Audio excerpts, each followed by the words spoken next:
Magandang araw mga banateros at ito na nga, pag-uusapan na po natin ang mga may init na issue. Grabe ho matindi talaga yung nangyayari dyan sa ICC. Talagang palubog na.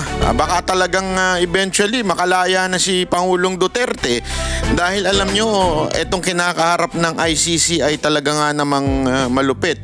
At mamaya pag-uusapan natin yan Yan ang isa sa mga topic natin. At syempre yung topic din natin yung si Palsi, si Guanzon. At saka ito pa po, sumasali pa yung isa, si Richard Gaydarian. Grabe talaga As in, nakikisawsaw pa ang animal.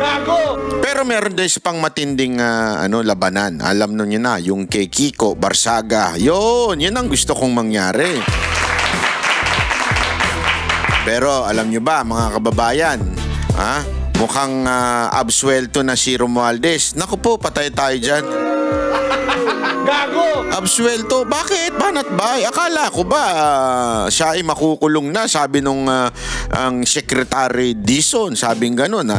Tingnan natin, pag-usapan natin. Kasi iba ho ang tono ng awitin ni Secretary Dizon at iba rin ang tono ng awitin ng ICI. Naku po, patay tayo dyan. Gago! Pero alam naman natin, wala naman pong say si Dizon dyan. Si Dizon is just somehow ay nagre-recommend at saka siya lang po ay nagsasalita para sa kanyang departamento. Pero ang mas may timbang dyan yung ICI kuno, di ba? Totoo naman Although walang klarong mandato ang ICI, mas mabigat po ang kanilang sinasabi. Ibig sabihin, mas may alam sila kung pagdating sa kung may kaso na ba o absuelto itong si Romualdez. Kaya mamaya pag-uusapan natin yan Pero una nating pag-usapan mga kababayan ay ito pong issue ng ICC. Magkay malilito ICC yan yung sa dahig. ICI yan yung kalokohan, okay? Actually pareho naman palang kalokohan. Kalokohan sa dahig, yung ICC, kalokohan dito sa Pilipinas, yung ICI. Yan, maganda yan. Linawin mo, Banat Bay. Magulo kang kausap Opo, yan ang talagang totoong nangyayari. At ito nga pong ICC, yung sa dahig, yung kalokohan sa isang bansa dyan sa dahig. Mga kababayan, tila nanganganib na ho sila dahil nga po yung mga sanction na nangyari sa kanilang mga judge. At sabi nga, pag sino man ang tutulong dito sa mga ICC na judges or anyone part of the ICC ay black o ban. Ika nga, ibig sabihin is para bagang ayaw, hindi pwede. Patitigilin ko ano man yung account na ginagawa. Stop, sabi nga, ganun. Ang sabi ni Donald Trump, patay tayo dyan. Yun ang kanya sinabi. Kaya ngayon, nararamdaman na ho nila. Nararamdaman na ho nila ang hagupit ng buhok ni Trump. Ayun, po, tayo dyan. Gago! Hindi, pagka gumanon yung buhok ni Trump, yari kayo, di ba? Nararamdaman na nila ngayon. Sige nga, pakinggan nga natin itong, ito. Maganda yung paliwanag nitong dalwan to Isingit ko lang dyan itong isang importanteng balita ito dyan Ano yan? Ano yan? Itong tungkol sa mga problemang kinakaharap ngayon ng International Criminal Court. Ano ba yun? ICC. Ano? Pwede ka ba sabihin buti nga sa kanila? Ay, grabe Huwag naman. naman. Nako po.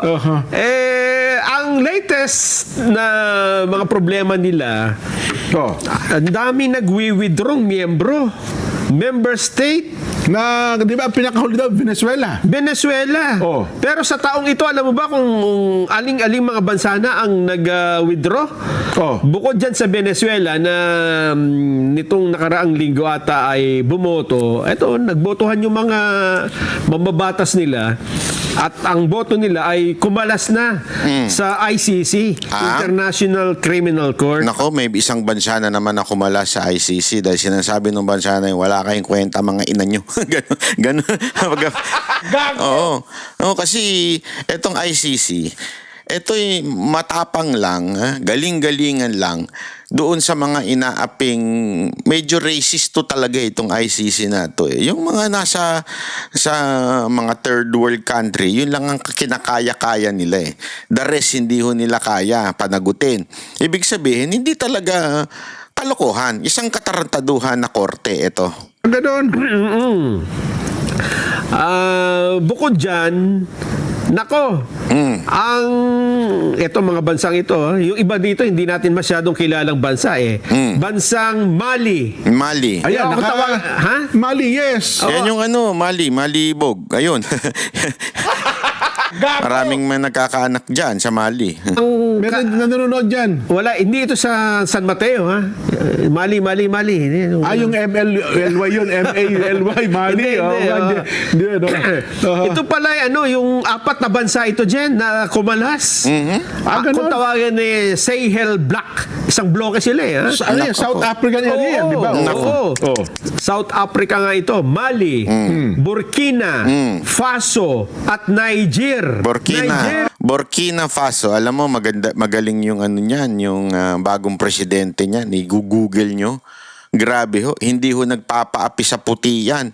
Hindi ho nagpapaapi. Alam mo ginawa niyang dyan sa yung kanilang presidente, yung bago nilang presidente, umasensyo na yung Burkina Faso ngayon. Alam niyo kung bakit? Yung pang-aapi sa kanila ng mga puti, tinatanggihan nila, nilalabanan nila. Alam mo ginawa niya? Humingi siya ng tulong sa China. At yung China ngayon, binubuo yung bansa niya, binibuild. Siyempre, alam mo naman ng mga Chinese. Sabi nga nila, di ba? Ang mga Chinese, negosyante naman yan eh. Hindi naman yan kahit kailan sa kasaysayan ng buong mundo, never nanakop ang China. Nanakop maraming pang mga bansa. Alam niyo naman kung sino yung mahilig manakop na bansa eh, di ba? Ang China hindi. Ang ginagawa lang, gusto lang niya sakupin yung ekonomiya. Yung totoo naman eh, ang sa kanila, basta kami magkapera.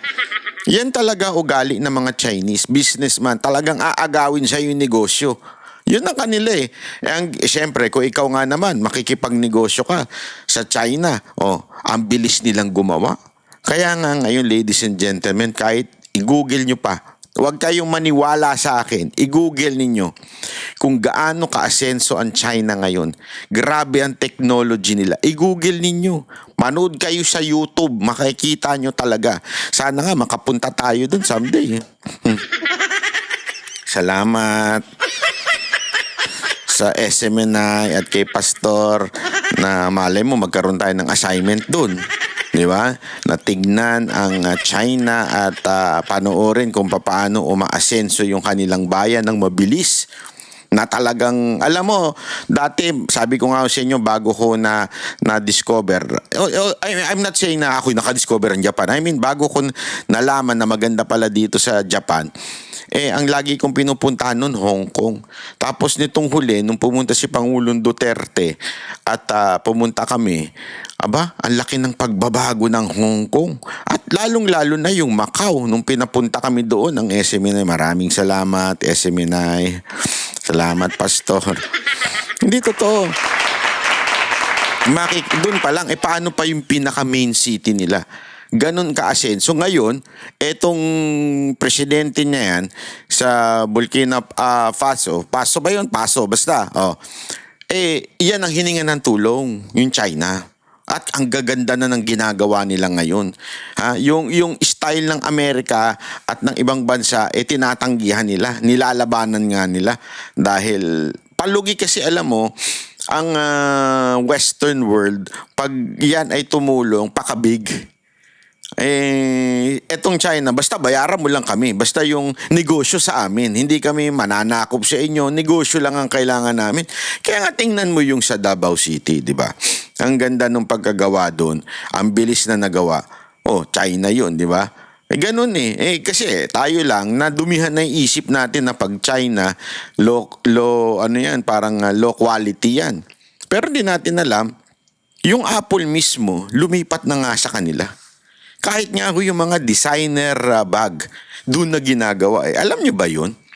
may batas dyan na ang importante sa Italy, alam ko not Italy and France, Europe yun, sa Europe country, yung basta yung last portion nung product ay sa kanila gawin, pwede nang tataka na made in Paris, made in Italy, ganon.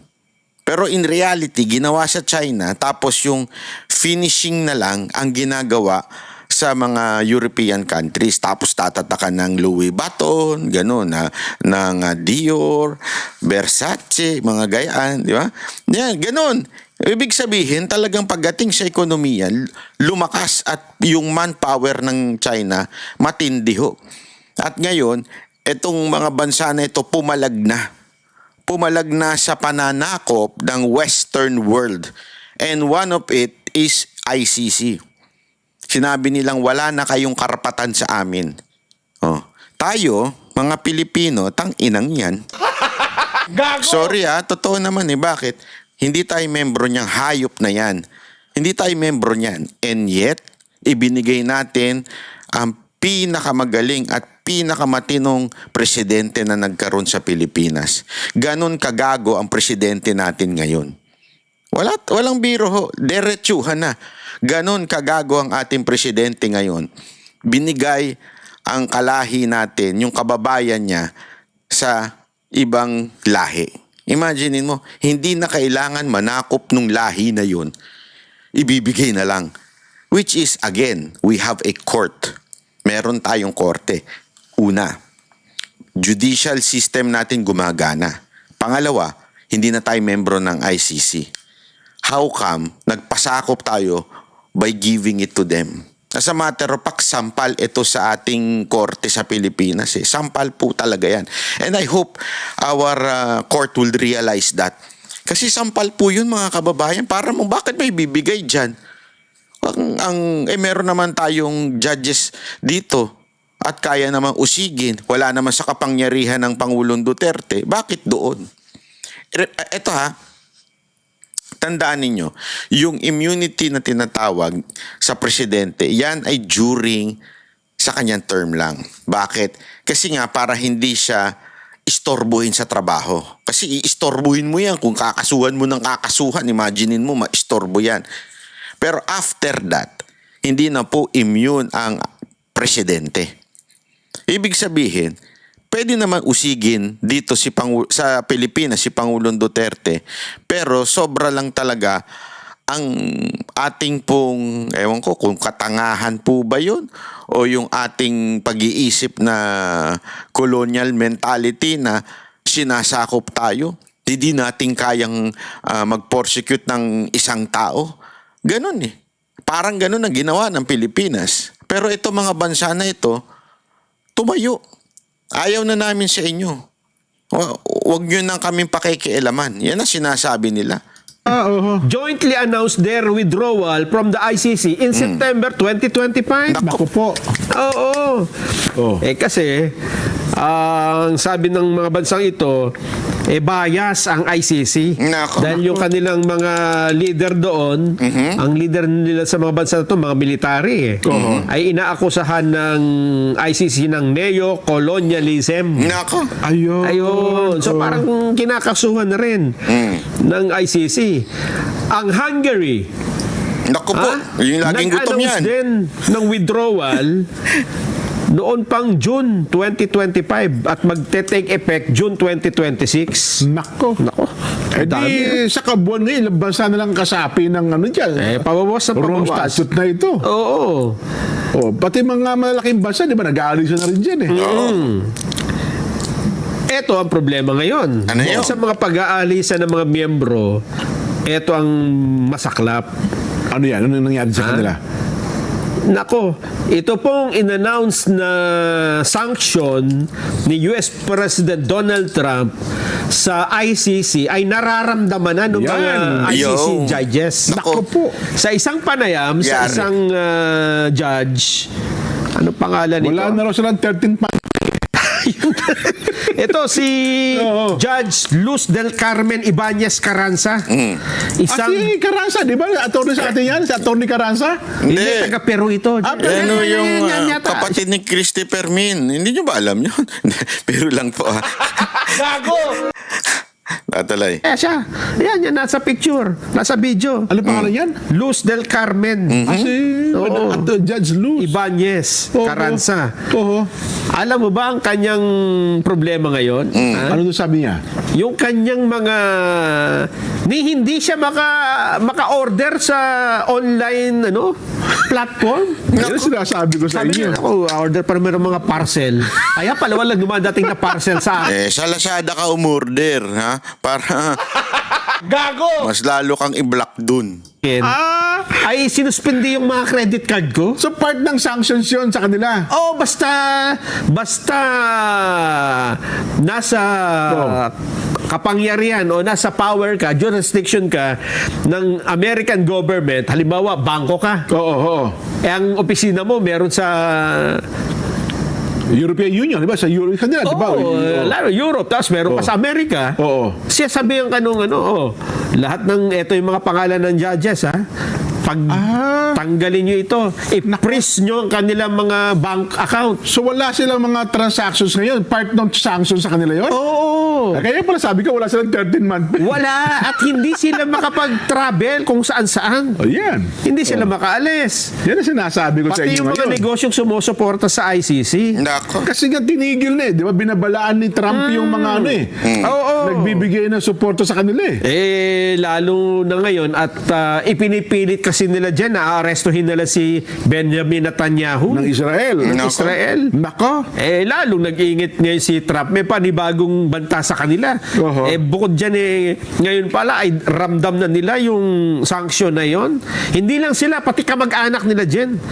Ganon. Pati Oo. yung mga apelido Carranza. Ibanez. Nararamdaman. Kasi siyempre, halimbawa, sa isang bank account, magkakasama kayo doon, nandun yung pangalan mo, damay ka. Pati yung kamag-anak yan, hindi kayo maka-withdraw. Hindi, maka-withdraw. Ako po.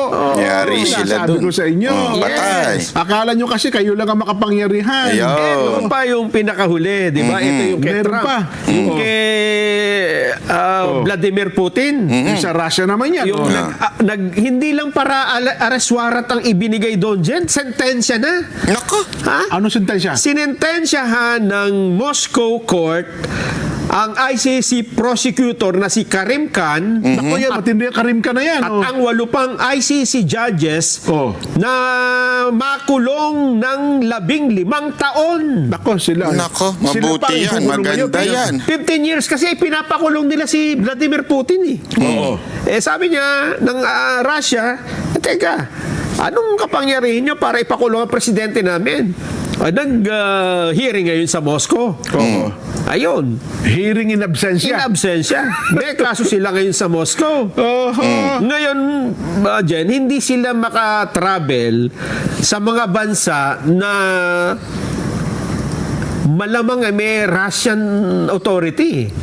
Nako, halos magkakatabi yung mga yan, di Ayun ba? nga, oo. Di ba? Hindi mo kasi alam. Halimbawa, Jen, ito, bibigyan na example. Oh, sige, sige. Si Pangulong Duterte. Oh, yan, oh. Nako. Nakakulong yan sa kanila, di ba? Wala namang polis dito ang ICC, di ba? Wala. Kaya nga nag-coordinate sila doon sa Interpol Biglang dinampot, sinakay ng aeroplano. May question ba sa Pilipinas? Wala na ngayon, ando na Ibig sabihin, mga ibang bansa, may question ba? Wala akong May question gobyerno bang nagsasabing, ba't yung ginanyan? Hindi. Oo. Therefore, pag inaresto ng Russian ang mga ICC judges, kahit sa Netherlands, alam, bilang dinampot. Oo. Sinakay ng aeroplano. Dinala sa Russia, doon ikinulong. Oo. No. Anong questionin natin doon? Korte rin nila yung nagpapasya doon, di ba? Oo nga, no. Nako. Hindi ba? Patay Lalo ngayon, sila kasi dun. sa kanila, landlock lang yan, tatawid ka lang ng border. Sakay ka lang sa motorsiklo, di ba? Oo. Oo. Yan ang Oo nga, problema ngayon ng ICC. Nako. Matindi yung impact ngayon ng pangyayaring ito, Jen. Ngayon, ramdam nila ngayon ang pangyayari dyan. Ramdam nila. Magiging pressure kaya ito? Ano kaya magiging epekto nito sa kaso ni Pangulong Digong? Tsak, merong epekto Meron. yan. Hindi, Di ba? hindi maring wala. Tama. Lalo't lalo na at yung prosecutor nila, yung karimkan na Yan, totoo yan. suspendido ngayon. May dahil kaso yan, di ba? Meron siyang sexual misconduct Yan. na kaso. Oho. Ito po ay dininig na ng United Nations. Ang nagdinig dito isang UN-led investigation team. Oho. Meron na raw pong findings pero hindi inilalabas, confidential pa. Nako. Oo. Time pala, pwede rin damputin yan. Pag sinabing, na-receive ko yung text eh. Oo, pwede. Ano ba sasabihin? Kinopya lang namin yung Pilipinas eh. Oo. Oo. Ganun din ang ginawa niyo sa kanila eh. Oo, group effort to. Paano ko sinabihan ni General Torre? Oo, arrestuin mo si... Iko-commission ka ng United Nations. Okay, iko-commission ka ng Russia. Yan. Arrestuin mo si Judge ganito. Naku po. Ikaw ang i-hire namin sapagkat magaling ka gumamit ng mga Ng mga telepono ng bilang arrest warrant. Yan, Ang daming problema. Ayan. Oo, ng ICC. Yari kayo ngayon. Kaya ngayon ay hindi natin alam kung ano mangyayari. Tapos, ang problema pa ng ICC, mukhang wala nang nagko-comply sa kanila ng mga member. Wala na. Example, yan, Vladimir Putin. O, Russia. Last year, bumisita ng Mongolia. Okay. Ang Mongolia ay miyembro ng ICC. Okay. Si Putin may arrest warrant. Oh, dapat kumbaga inaresto nila sa Arresto Mongolia. yan, dadalhin sa dahig. Hindi kumibo ang Mongolia. Abay, siyempre. Hindi kumibo. Oo. Ang sabi ng ICC, teka muna, may findings ang ICC eh, non-compliance. Non-compliance ang Cambodia. Ang Mongolia. hindi sumunod. Oh. Hindi nila inaresto si Putin. Siguro sabi ng Mongolia, sige nga, kayo nga umaresto. Baka pag inaresto namin to, maging pulbos ang Mongolia. Totoo. Ayan ang problema ngayon ng ICC. No, isang araw, nanonood ako sa YouTube. Oo. Alam mo bang ang Russia pala isa sa may pinaka-dangerous security? Oo. May mga pinakamagagalit, pinakamapanganib na mga security. Huwag ko man ang taga-Mongolia, pag inaresto ko yun eh. Di ba? Buti sana kung panahon pa ni Kublai Khan. Yun na nga. Di ba? Hindi na, tapos na sila dun eh. Yun na. Sa era ng mga mandirigma eh. Oo. Sila'y mababait na sa Mongolia. Totoo. Ano ang problema ngayon, Jen? Mongolia tayo. Mongolian Empire. Oo. Eto ang problema. May, di ba, may kine-question na jurisdiction. Oh. Yung Pilipinas, yung ang kampo ng Pangulong Duterte. Yes. Ngayon, hindi makapag-desisyon ngayon ang appeals chamber ng ICC. Nagbigay pa sila ng dagdag na panahon para magpaliwanag ang magkabilang panig kung ano ang kanilang masasabi dun sa question ng jurisdiction. Kasi di ba ang question dito, ipinail nyo yung kaso, wala nang, hindi na kami miyembro ng ICC. May technicality problem nga yan. Totoo ka. Kasi sabi nila, ang effectivity dapat yan. Kung nag-resign kayo, 1 year after. Ilagpas na rin ng isang taon eh. Lagpas na ng isang taon. Diba? Tsaka nyo, pinagana yung kaso. Ayun, ito pa. Isa pa ha, hindi lang po yan. Ito pa, pakita ko sa inyo. Nais ng Trump administration na baguhin ng International Criminal Court o ICC ang founding document nito upang matiyak na hindi nito maiimbestigahan si Pangulong Donald Trump at ang kanyang mga matataas na opisyal. Babala ng isang opisyal ng administrasyon kung hindi susunod ang ICC, maaring palawakin ng Washington ang mga sanctions laban sa korte. Kasama sa kanilang nais ay ang pagbasura sa investigasyon laban sa mga lider ng Israel na sina Israeli Prime Minister Benjamin Netanyahu at dating Minister of Defense Yoav Gallant kaugnay ng digmaan sa Gaza. Nais din nila ang formal na pagsasara sa kaso laban sa US troops sa Afghanistan. Muling nilinaw ng Estados Unidos na hindi ito miyembro ng Rome Statute, ang kasunduang nagtatag sa ICC at iginiit na nilalabag umano ng korte ang soberanya ng Amerika. Sa ngayon, hindi pa nagbibigay ng tugon ng ICC at patuloy na tumitindi ang tensyon sa pagitan ng Washington at ng pandaigdigang hukuman ng mga war crimes. Nako. Ayan, no, katindi ang nangyayari ho dyan sa ICC, ha? Pero may mas matindi pa pong gerang nangyayari ngayon. Gago! Oh, kasi kung maalala ninyo, 'di ba, yung si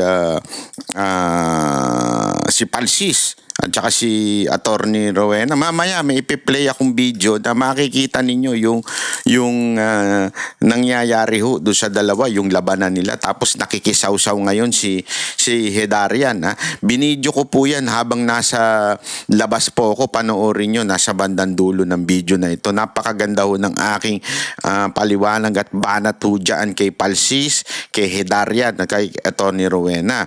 Ngayon, may sumagot pa, walang iba ko hindi si Kiko Palsis. Ang labanan na ngayon, si Kiko Barsaga at si Palsis po. Ayan, no, linaw ho niya, no? O, sabi niya dito, if Attorney Guanzon is not interested, I'm willing to debate. Ayan, no? I'm willing to debate Attorney Palsis. Meow, meow. Gano, may ganun pa, meow, meow. Di ba?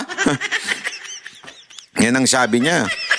At sabi naman, pumatol, lumaban. Uy, yung si attorney ba yan? Bakit yung itsura niya, na yan? Kung paano naging attorney yan? Ba't ganyan na itsura niyan? Ha? Hindi ko, tingnan mo itsura, oh. Alam mo, yung walang gagawing maganda sa mga lalaki. Alam mo yung ganong itsura? Ganun itsura niya. Yeah? Yung parang hindi mo ipapasama yung anak mo sa kanya. I mean, yung anak mo. Parang kung ito magtuturong guro, parang ayaw mong pag-aralin doon. Kasi delicates. So, sabi niya, sige, tatawagan ka ng bilyonaryo. Oy. Bakit kaya ang backer nito ay bilyonaryo? No? Bakit kaya? Nakalagay dyan, no? Tatawagan ka ng bilyonaryo news, kukontakin ka para daw sa pag-set ng schedule. Ha? Sabi ko nga, bakit kaya bilyonaryo ang umaano nito? May tanong ako sa iyo, Palsis. Binabanatan mo ba si Romualdez? Ever? O hindi? Ako'y nagtatanong lang, ha? Wala naman po akong Baka naman katulad ka ng isang congressman na may pagpapala ding natatanggap. Di ba? Ano kaya siste? Ikaw ba, may natatanggap? Ako lang nagtatanong, bakit yan ang tatawag yung bilyonaryo? Diyan ka ba nagtatrabaho? PR machine ka ba ng bilyonaryo? Anyway, sige. Sa tingin ko naman, lalaban itong si si Congressman Kiko Barsaga. Kiko Barsaga, lumabang ka. Although mas gusto ko si Tio Morenong kalabanin nito, bagay silang dalawa. Gago! Kasi pareho sila ng datingan, ng pagsasalita, medyo palaban din nung si Tio, nung pinanood niyo yung video niya sa daig, di ba? Lumalaban sana sila. Pero since ikaw naman at pumayag naman si Palsis, maganda yan, panoorin natin. Pagkatapos niyan, siguro pwede na silang dalawa ni Tio Moreno. Gago! Pero pag-usapan ninyo yan. Sige, gusto ko yan, yung debate ninyo. At ako, manunood talaga ako, ipopromote natin yan. Tingnan natin ano ba talaga ang tikas dito ni Palsis. Pero sana, ang tanong iba. Kasi ang tanong dito, tingnan mo. Nakikita nyo ba yung tanong dyan? Yeah? Parang siya ang namili ng topic. Ba't ganun? Ikaw namimili ng topic. Kaya sabi nyo, may suggested topic. Suggested lang naman daw, banat ba? Ikaw naman, masyado ka naman. Why Kiko Barsaga should be expelled, not suspended. Why Sara Duterte is not qualified to be president and why he would be bad for our country. Why Rodrigo Duterte is the worst president in the Philippines after EDSA Revolution. Tangina, di ba? Ang gago lang din, di ba? Ang gago lang din. Kasi ang dito, bakit napasok ang mga Duterte? Di ba? Duterte na naman. Hindi ba ninyo pwedeng pagdebatihan sino ba talaga ang punot dulo o mastermind ng corruption? Di ba dapat yun ang mga topics? Kasi Dati, anti-Marcos kayo. Ngayon, kain suka kayo. O, anong lasa ng suka? Ganun. Yun ang dapat na pagdebatihan eh. Masarap ba kumain ng suka? Diba? Bakit mga Duterte? Bakit ang dapat sisihin ay si BBM at si Romualdez? Bakit ang mga Duterte? Una-una, hindi naman po DDS yan si Kiko Barsaga. And I mean, maybe he support the Duterte. I really do not know, ha. Wala naman siya sinasabing DDS siya o Duterte supporter siya. Pero bakit yun ang topic? Parang ang labo naman. Sobra namang halatang-halata na ikaw ay isang DDH. Kung yan pala ang topic, abay tayo na lang dapat ang nagdebate. Di ba? Hindi kasi yung, again, hindi ko sinasabing gusto ko makipagdebate dito, ha. Kasi yung pagbumukha nito, pag nakita ko ito, baka iba magawa natin. Pero hindi yun ang punto ko. Kaya lang, sinasabi ko, bakit tayo ang pinapasok natin? Dahil, ano ba ang issue dito? Duterte at Leni Robredo? O Duterte at si Risa Ontiveros? Di ba ang issue ngayon sa ating lipunan ay yung korupsyon na nangyayari at sino ba dapat ang managot? Ha? Kasangkot ba si Marcos o hindi? Kasangkot ba si Romualdez? Di ba dapat yun?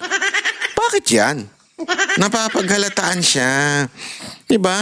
Yan, bakit yan? Napapaghalataan ka, Tutoy. O kaya ganito, bakit karapat dapat kang hindi tawaging abogado? Kasi tinan mo yung ano niya, why Kiko Barsaga should be expelled, not suspended. Ano naman ang ano dun? I mean, that's personal. Pero sige, since si Kiko Barsaga, sige, pwede na rin yan. Pero sana, yung more on the issues today, di ba? Yun ang sa akin. The issue na may concern. Halimbawa, yung makatarungan ba ang pagsuspende kay Kiko Barsaga? Ito ba'y politika o deserving talaga siya? Yun, pwede pa. Kasi it has something to do with the people. Sana kung magdedebate kayo, it has something to do with the present state and the future na concern ang mga Pilipino. Hindi yung Duterte na naman. Ano kayo? Sana iba na dinebate ninyo, di ba?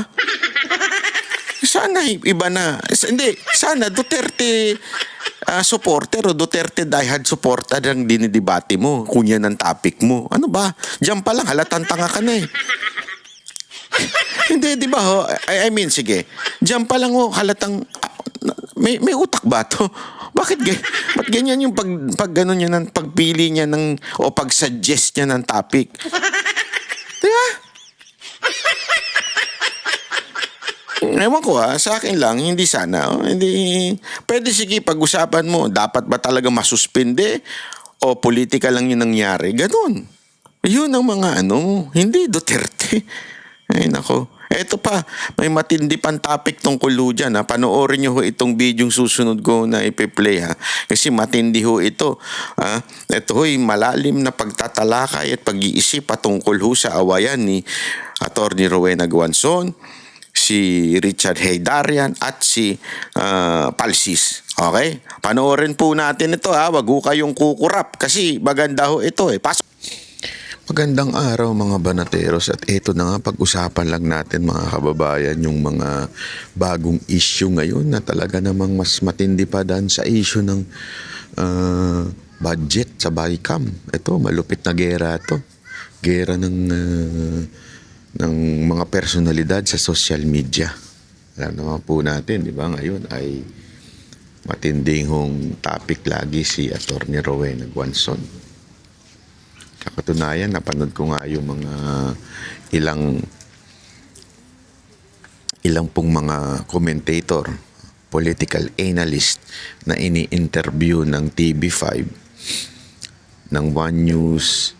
Actually, yung TV5 lang naman ang mahilig sa ganyan. Hindi ko alam, masyado silang nasa favor nitong mga political analyst na to mga to. Kasi siyempre, yung iba doon, madalas nilang guess o hindi man guest, I think host din sa isang mga programa nila. Sa, I think, One News ba yun? So ngayon, parang todo pagtanggol sila kay Llamas, todo rin pagtanggol sila dun sa iba pang mga quote-unquote political expert. Yeah. Sabi nga ni Atty. Rowena Guanzon, yung mga political analyst na wala naman trabaho, kaya na lang nandun sa social media. Pero mali si Atty. Rowena Guanzon dun. Mali siya dun. May trabaho po yung mga yan. Sila po ay mga bayarang PR ng mga politiko. Yan, dapat yan ang pangalan nila eh. Hindi political analyst. Tut. Dapat sabihin sa kanila, paid PR. Diba? By politicians. Dapat yun ang kanilang title. Anyway, ito na nga.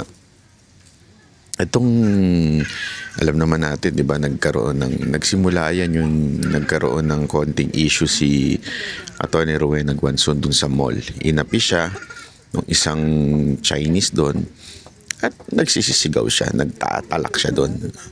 At syempre, yung mga quote-unquote political analyst na sa totoo lang ay PR naman, ay syempre kailangan nun ng sumikat.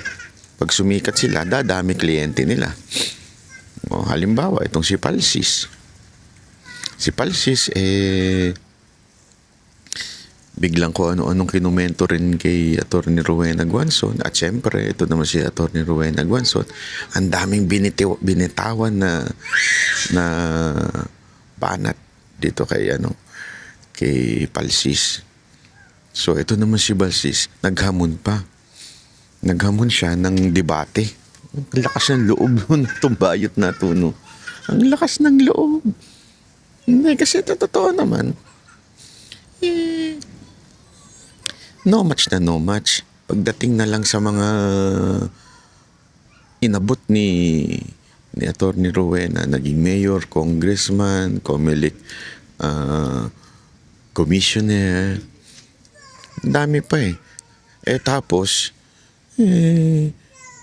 etong Palsis na to, ano ba naabot nito? May naipanalo bang kaso to?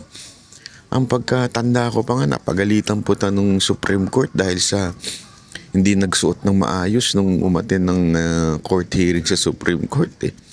Na kung saan, alam mo, pangarap yan ng mga abogado yung umabot sa Supreme Court ng kanilang case at mag-defend sila o kaya mag-prosecute sila sa Supreme Court.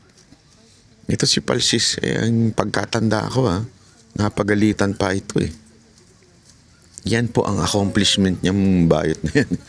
Wala naman pong accomplishment yan.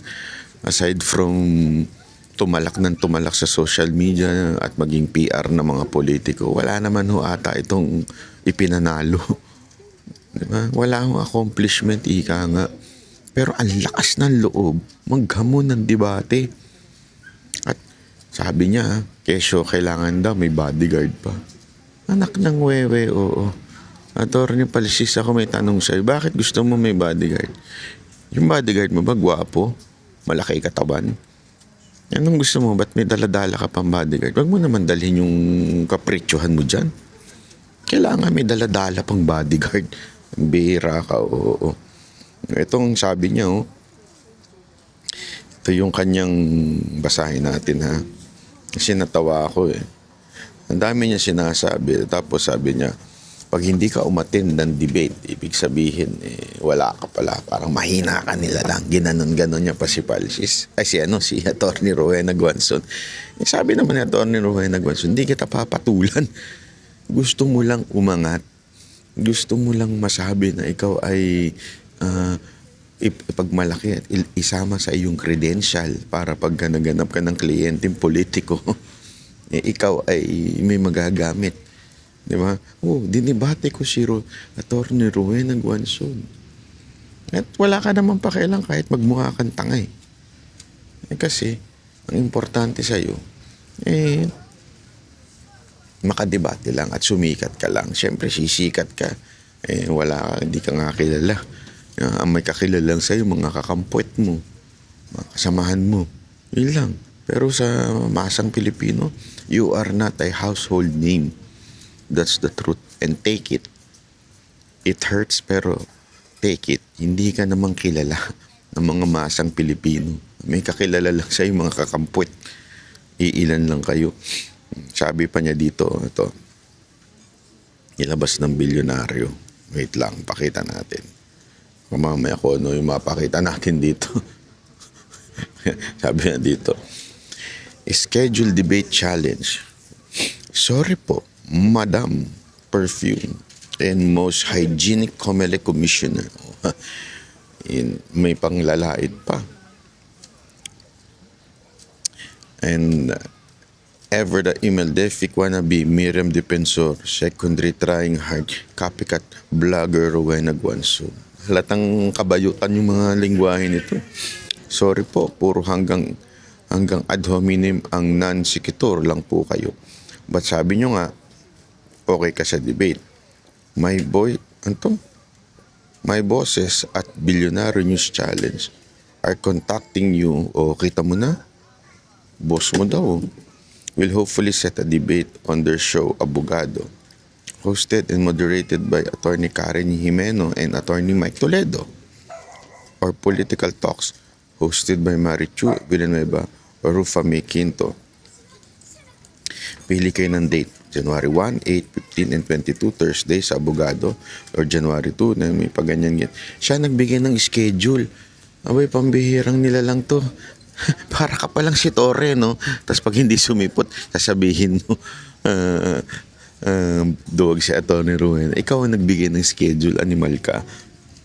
Kapag hindi ka nagbigay ng available dates mo sa January at hindi ka sumipot for the debate, ibig sabihin duwag ka. Torre, ikaw ba yan? Sinabihan ka ba ng espiritu ni Torre? Anak ka ng totya, oo.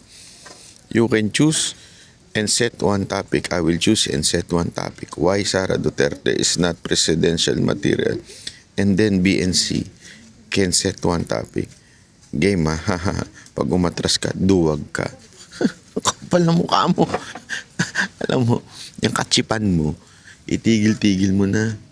Hindi ka sa level ni Atty. Rowena Guanzo. Sa totoo lang, hindi ka ka-level ni Atty. Rowena Guanzo. Kung gusto mo, kayo na lang ni Tio Moreno magdebate. Mahilig din makipagtalakan yung si Tio Moreno eh. Kayong dalawa na lang ang magdebate. Magsabunutan pa kayo kung gusto ninyo live on TV. Paano, masaya yung magpatiket ka, maraming pupunta doon. O kaya ano na lang, anong tawag doon? Boxing match. Di ba uso naman yun, boxing match na mga ano. Ganun ang gawin nyo. Sigurado ako, maraming matutuwa sa inyo boxing match nyo dalawa. Lupit nun. Oo, takin mo. Mantakin mo yun, ano? Si Tio Moreno tsaka ikaw mag-boxing match. Saya nun. Parang yung sa mga perya. Kidding aside, hindi ko po nilalait si Tio Moreno. Kaya lang kasi, di ba nakita naman natin kung paano makipag-away yan sa Hague. Mga ganun-ganun pa eh. Di, bagay kayo. Kasi ganyan ang style mo eh. Pareho pa kayo ng karakas eh. So, kayo na lang magdebate. Yung mga katulad ni Atty. Rowena Guanzo, ang mga kadebate niyan, yung mga dapat mga katulad level ni Senator Marcoleta, yung ganyang level, ikaw, hindi ka dapat din debate. Mga kadebate ni Atty. Rowena Guanzo, yung mga senator Cayetano, ganyan, katatalino. Hindi yung katulad mo, na walang narating. Alam mo kung sinong bagay nga magdebate? Atty. Roque at saka si Atty. Guanzo. Ikaw, debate. Yan. Hindi naman sa pero yung level mo pang-vlogger eh. Kapag barduga lang ka na lang sa mga vlogger. Diyan ka bagay. Hindi nga bagay sa yung pagiging abogado eh. Yung pangalang abogado, disgrace to the lawyers, community. Hindi ka bagay. Wag mo na itulad yung sarili. Alam mo, sinuwerte ka lang kung ba't ka nakapasahan ng bar exam. baka may hangover pa yung sumagot, yung nag-check ng papers mo. Kaya ka nakapasa ng bar exam. Pero yung level ng utak mo, Wala utak ng mga yung mga vlogger na mga tanso, yung mga iskwami vlogger, yun ang bagay sa'yo.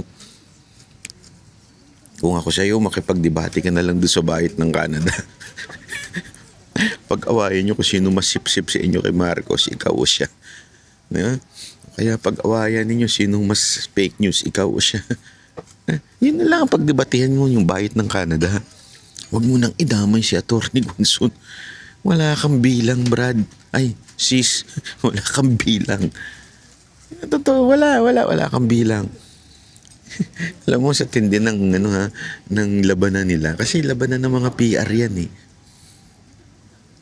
Itong isa, sumasaw-saw pa si Richard Haydarian. Sabi ko nga, Richard Haydarian, huwag ka na sumausaw. Siyempre, hindi siya patatalo. Alam mo naman ng mga bayot eh. Talagang ano yan eh. Talagang,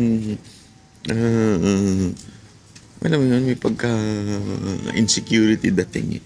So meron siyang tingnan natin meron siyang comment dito kay Atty. Rowena Guanzon. Ano ba yung comment niya dito? Sinabi niya na, uy. Wala daw libro. Ayan yan. Hindi daw marunong mag-research si Haydarian. Kasi sinabi ni Haydarian na wala daw siyang libro. Ano daw ba yung mga librong sinulat niya?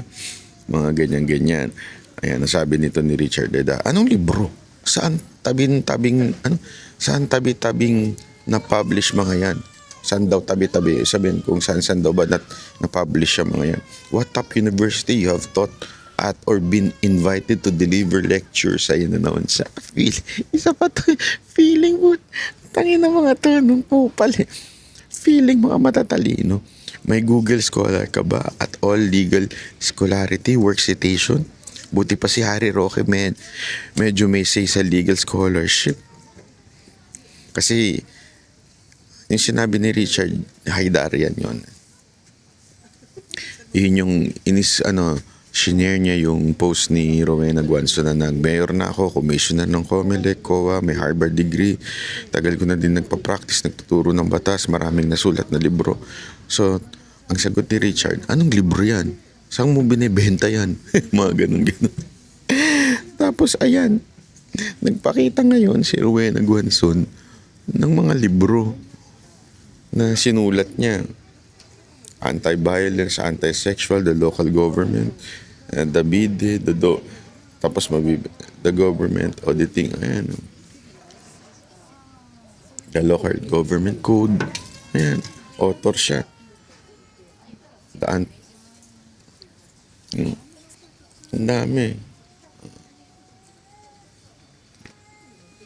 Berkeley, Law. Diyan nabebenta yung mga libro niya. United Nations. Ang inan to si Darren, di marunong mag-Google. Harvard. National Library of Australia. United Nations naman. Grabe, ang dami niyang mga librong doon na ibebenta. Tapos hahamunin mo pa na anong libro? Hoy, Richard, huwag ka na makisawsaw. Laos ka na. Baka nga pati nanay mo di pinapanood ikaw eh. Sorry pero laos ka, Brad. Laos ka. Huwag mo na ikumpara sarili mo kay Atty. Rowena Guanzon. Hindi ka nga nakapasa dun sa interview ni Mark sa atin dalawa. Hindi ka nga pumasa dun eh. Hindi ka nga nakalusot sa mga palusot mo dun eh. Diba? Nagpapalusot ka ng kung ano-ano dun. Yung interview nyo sa akin dun, nagmukha kang eng-eng dun eh. Oo. Totoo yan, panoorin ninyo. Makikita nyo dun. Walang katuturan mga pinagsasabi nito. Pinagpipilitan niya EJK niya kahit di naman niya masabi kung sino-sino yung mga yun. Diba? Init na init ang ulo niya. Yung magaling siya sa English. Actually, hindi pala magaling. pretentious siya sa pag-i-English. Pero nakita ko kasi mga puna ni Sas doon na yung mga wrong grammar niya. Sige na, sabihin na natin, eloquent ka magsalita, maayos yung thoughts mo, maganda yung pag-deliver mo, magaling ka mag-negotiate. Yes! Mahilig kang gumamit ng mga wordings na, alam mo yun, pinapalaliman mo yung mga words mo. Pero, it doesn't make you wise. Wag mong iba yung accomplishment ni Attorney Rowena Guanzon. PhD, talagang nagmasteral, yung mga libro niya sa UN, tapos nag-aral sa Harvard. Ikaw, nagtuturo saan sa telebisyon, sa News 5, na kung saan host ka. Anak nang hindi yung level ng sa totoo lang, ayoko na lang magsalita, pero ang daming bobo dun eh. Ang daming mahina ang utak dun eh. Pagdating sa logic eh. Kasi mga kababayan, alam nyo, iba yung usapan pagdating sa logic. Yung lalim ng isip, iba yun sa kung gaano ka kagaling magsalita. Kasi pwede ka naman magaling magsalita, magaling as communicator, magaling ka, pero yung utak mo, mahina umunawa, mahina magbigay ng mga argumentong may lalim. Maaaring magaling sa wordings. Aminado naman tayo. Magaling pagka pinakinggan nyo, parang ang talino niya. Pero kung isa-summarize mo talaga yung sinabi niya, nang ina pambobo yun ha. Yung parang, ba't mo pa kailangan sabihin ng mga simpleng bagay na wala namang saysay? Yung, alam mo yun, yung matik na yan eh. Matik na dapat, alam mo yan, ba't mo pa sinasabi? Di ba? Mahina yun. Kaya kayong mga trying hard na political analyst, trying hard na maging matalino, wag na. Wag na kayong kumpara sa mga level ni Attorney Rowena. Doon na lang kayo makipagdebate sa mga squammy na mga BBM vloggers, mga Romualdez vloggers. O hindi nyo kaya dahil kasamahan ninyo sa Romualdez team. May balita ako.